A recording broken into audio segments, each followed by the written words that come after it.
Binigyang diin naman ng ilang senador na responsibilidad ng mga employer na bigyan ng 13th month pay ang kanilang mga empleyado. Si Daniel Manalastas ng PTV sa Balitang Pambansa. Daniel.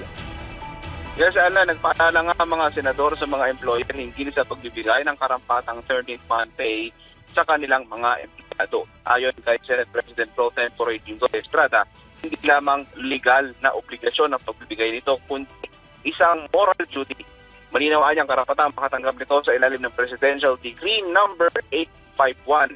At ang hindi raw pagsunod ay maaaring may karampatang legal repercussions. Inimok din ni Senador Joel Villanueva ang mga employer na sa ngalan ng Pasko na ipakita ang kanilang appreciation sa kanilang mga manggagawa sa pamamagitan ng pagbabayad ng 13th month pay ng sa tamang oras. At yan na ang pinakahuling update sa Senado, Alan.